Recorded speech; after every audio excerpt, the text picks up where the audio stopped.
Hey, yo, what's happening? It's your boy Jiggy Sanjing for the base. Still at the podcast bafethu. Ngi-happy namhlanje. Cishe akhuluma isingisi, yabo.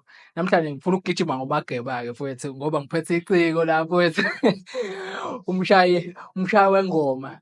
Mfowethu, siyakwamukela mfowethu. Uzufike. Nazo-ke mfowethu. Awubingelela abantu bakho kuqala nje. Mhlawumbe ngayibongela mhlawumbe mfowethu. Bathi ubalo. Hayi, awengikale nje ngibingelele nje ngokahle ungabingeleli ngeyibonga ngoba Nazo. ngisey'insizwa enazo impela iy'bonga kodwa-ke angingathanda ukuyiveza ngoba ngithanda ukulumela. Nazo-ke. Angibingelele isizwe sonke saseBhamshela, yonkana nendoda yonkana. Lo nibingelela bafowethu uMkhonkothwa, umfana kaNgcobo, ngakashelembe.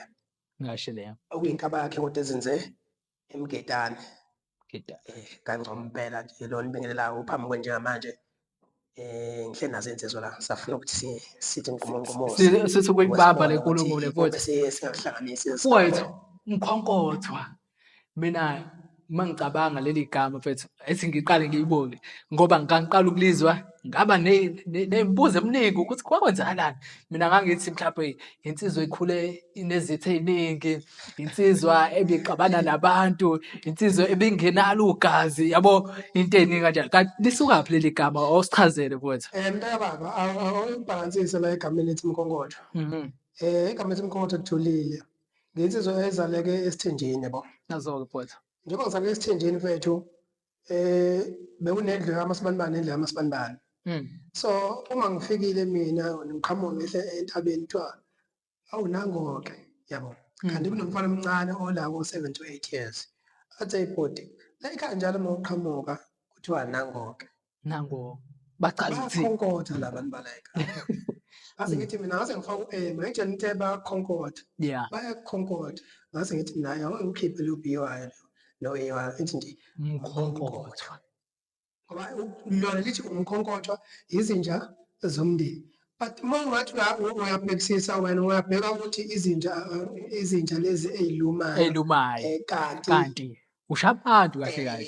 Ngigadla nje ngqo, ngangigadla walumela futhi ngoba ngathola amazonda ngalelo gama. Kodwa kuwe namhlanje liya-exist. Kodwa lisamile. Exactly. Laqhamuka kabi kodwa Laqhamuka kabi. Ngoshuni wenkani wami-ke lasebenza. wavele washintsha ulamula wawenza ilemon. Exactly. Hawu mfowethu. Nazo-ke mfowethu. Insizwa mfowethu idabukaphi? Ikhulele kephi? Emgedane kungakephi emgedane kuqala? Angikwazi ngiyaqala ukuzwa le ndaba. Le nsizwa nje buyibona isingaka nje izalelwe eMgedane kaNgcobo ekhaya kababa. Ekhaya kuba. Kwathi ekuhambeni kwesikhathi-ke ngokushintsha kwezinto ngakhulela ekhaya koma. Emgedane kula eNkumbanyoso ngaphansi kwenkosi uNgcobo Sifiso. Ngcobo, yeah. Ngase ngisuka-ke lapho eMgedane ngayokhuliswa insizwa ezalo umkhulu umalume wami omdala. Ngakhuliswa yona, ngafundiswa yona, ngase ngafaka esigabeni sokuthi ngiyaqeda nesikole ngaganwa kanjalo. Uganiwe Ngagana okokuqala waphephuka. Oh yeah. Hayi engathi interesting kodwa-ke into esisize ngayo namhlanje wena sobuye singene leyo nto ngelinye ilanga yabo. Lokho vele nje bengisika nje. Yeah, but good. Mfowethu-ke uthando lomculo mfowethu lusukaphi? uMaskandi mfowethu. Why uMaskandi kuqala? Actually mfethu noma phecelezi angikaze ngilalele i-genre yomculo. Uma ngingaphosisi into engangayilalela i-gospel. I-gospel. Ocandweni yabo. Sifiso Mncane. Kodwa uthando lami lamaskandi lisuke endabeni ekutheni bengikhonze kakhulu ukuhamba nomalume. Umalume bekhonze ukuphatha i-radio uHaifa edlala ikhansela no-JBC. Hawu madoda. Ngikhumbula kahle nje khona ingoma yagcina nami sengithanda ethi ithula mntanami musuka uzodlala nawe uzushade. Hawe. Yabona mfowethu wait mase idlala sesihamba sifike intaba ngisho ukuthi abona-ke. Awuyizwa ngisho ukuyizwa intaba manje. Hayi lutho. Iqinile nje. Uyabona uMaskandi uyaphinda. uMaskandi ahlahla ngofundiswa umalume. Umuntu ongenza ukuthi ngistike uMaskandi umalume. Usakhona umalume? Washo. Hawu. Malume nazo-ke. Yeah. So ngothanda kanjani uMaskandi? ngaze ngangena esigameni sokuthi ngizokulandele kodwa ngiwulandele ngokugcwensa uNdidane. Awutshengiseni mfowethu. Ngalandela nje impela ayikho ngisho i-event eyodwa la eThekwini ebengivutha makuthiwa kunomtshengiseni phakathi. Ngangingathandi kodwa ukucula kakhulu kwakhe. Yeah. Ngangithanda ukuchoma. Sichomane, sichoma into enganaki. So ngalandela umtshengiseni. Thena kwathiwa umtshengiseni ngase ngingena kwindlamlenze. Indlamlenze. Ngoba vele nabo babe kanje nazo. Indlamlenze ngase-ke ngiqhubeka kwaze washaya isikhathi sokuthi 2019 ngangena kumaskandi. Nawe usuyadecide usuyacula-ke manje. Yeah, ngingene nje uzinza wami nje ngingene nje into esile kumaskandi ngo-2019. 2019. Yes, ila waripota khona ingoma yakho yokuqala. One engayithola sidlala kwesinye stage kuthiwa i-Vibe FM. Ifika kanjani? Yayingekho lapho online. Ima wayishare mhlawumbe ku-WhatsApp because ngishare the reason why that ngishare ngangifuna ukuzwisa abantu ukuthi nami ngingakwazi ukuyenza lento. unalo iphimbo. Yes. Lo ngoma mapho society DM Bulaki. Baba moyenze yadlala kwi-Vibe FM, yadlala kwi-Wenanda FM. Isondelene nenhliziyo yakho le ngoma noma wawiqamba nje mfethu? Kwakuyisigameko sasiyi-personal. Ngoba nakudlela kwendoda engizalayo. Awuqondanga. So ngase ngikhipha ingoma kanjalo-ke. Yadlabana. Yayisithinta nabanye abaseceleni. Ngoba phela labo abadlule empilweni sonke sinezinto ey'fanayo. Laqala lapho-ke uhambo lakho. 2019. Ngabuya ngo-2022 ngakhipha i-album. Leyo album isihloko sayo ethi Sitha Sami. I-album iney'ngoma ey'ngaki? Mangapho sesazo 8 or 9. So sekuyi-album. Oh yeah. Yes, mase sekweqe njengane. Aseyona EP. Yes, aseyona EP. Ngipha lo album yonakala-ke la ngangikhipha khona. Ngenxa yokuthi umuntu akakhipha ngaphansi kwakhe wamasterisha umsebenzi wami ngingekho. Mhlawumbe zo-6 ingoma ezi-right. Ngangawufaka online lo msebenzi. Usapakile namanje khona ngisho izinto zefonini yami. Oh yeah. Ya-exist. Ngoba iwona msebenzi engikwazi uphusha ngawo kakhulu la eBhamshela. Yeah. Nakwezinye indawo. So manje-ke ukusuka kwami sengikhipha i-album ngayilontsha ngethemba labantu. Angikaze futhi ngifike ngizofaka nje i-post eyodwa eBhamshela. Ngangiwuphusha ngefoni. Online. Yeah, angiwuphusha ngefoni. Facebook, WhatsApp. Ngesikhathi u-TikTok angabi mkatshele ngikona. U-TikTok siphuzile ukungena kona. So ngawuphusha kanjalo ngo-Facebook no-WhatsApp. Yeah. Wagcwala futhi. Yeah. Ngadlula kulo mcimbi ngaphinde ngenza enye event kaShelembe futhi umhla ka-9 December. Yeah. Oyokuqala lapho kwaShelembe alini eSolo. Into engizama ngedathi ngenza ama-event kanje. Awungicacise nje. Awuyicacise ngoba ngenza ama-event kaSolo. Ukwenziswa isimo sokuthi ngifuna ukubuyisela emphakathini wangakithi. Kunabafowethu abakhona eBhamshela.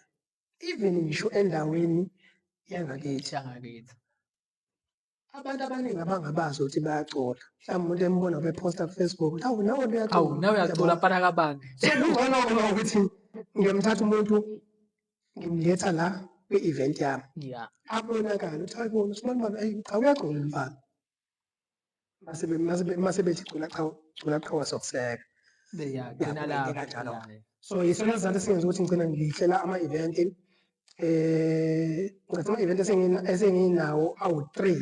Yes-4 le engizoyenza manje. Siyeza kuleyo. Uhlale nje lapha injani impumelelo uculisekile ngesupport abakunika yona lana eBhamshela noma khona okunye okhala ngakho ukuthi mhlambe ukuyiphatha noma into kanjalo?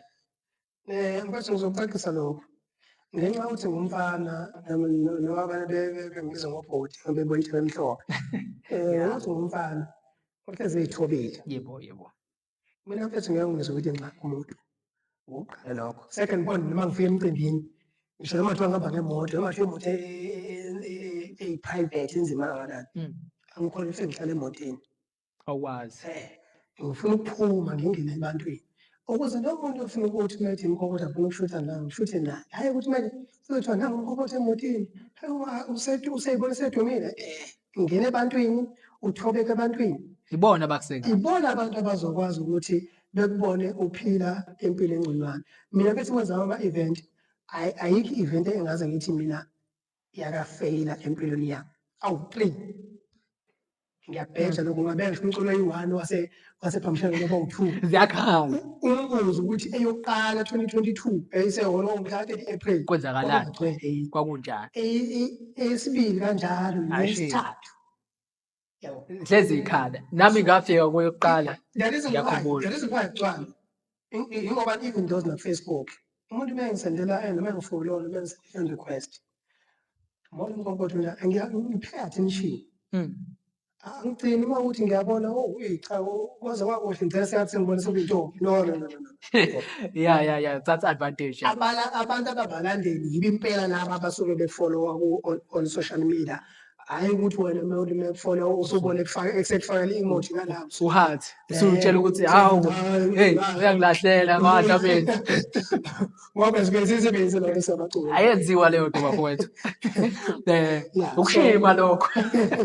Yeah. So angisabi mina ngokwenza ama-event mfethu. Ama-event mangiwenza aphumelela and ngisuke ngacela exhaso kumuntu. Angikuveze nje lokho ngisuke ngacela exhaso kumuntu. Ngingaphosisi leyo engigcine ngayo. Yeah. Ngacela ikhansela kuphela. Yeah. Ngicela nje ihlalo kuphela. Hawu. Ngayithola. Lezi ihlalo lezi. Hayi ngiyitholanga zamasipala. But wakhokhela ihlalo ngemali yakhe. Yeah. Samfaka idemand ngathi noma uthi awenze lokho again. Yabo. Okwaqala kugcina lapho ilo hlalo lelo lehholo. Kuyihholo lasethemba labantu liyakhokhela. Oh yeah. It's 500 rand or 400 noma ngaphosisi. Ukubhukha nje futhi uzothi ngikhokhelanga mina. For free. Uba umfeka? No, uzinja wamapholo. Oh, hey, Shumoro uzinja kuphela. Yeah. So, ngizama ukuveza ukuthi imicimbi engiyenzayo yonke angixhaswa. Yeah, women. Angilekelelwa. Nginsizwa nje enokusebenzisa lokho isikole. Bedula. Ukuze mhlawumbe ithi impumelelo ngithanda ukuthi ngenze ngizimele. Mhlawumbe mangingacela uxhaso. Lokho nje uxhayekayo. Ngingacela kumuntu engithi ngihlekisana naye. Ngisho usenhlizweni yami angisho njalo. Hayi ukuthi ngingacela mhlawumbe kuwena noma mhlawumbe isikhulu thizeni. Yeah, uthanda ukuthi uyizamele. Into engi-avoid ukuthi ekugcineni usuku uzothi umuntu leya event uyibona nje. Iy'ndleko zami. Yabo, into engiyibonalo. So that's why ubona ukuthi ama-event ami ayaphumelela. Umkhonkotho unje yimini. Angisenzi isicabha. Angisenzi isicabha se-event. Ushaye ikhala. Ngisho ungathatha nguphi umculo senze i-event la ePhamshana. Umbeke akhombise nami. Ngeke kwi-event bafo. Hayi bafo, ngofakazi. Le sasekuyona lapha. Hey. Kwakwenye level. Ngangisayithi sijinayo lapha. Sangena kwakha, kugcwele kuthe qhu. Hayi mfowethu, wenza kahle kakhulu mfowethu.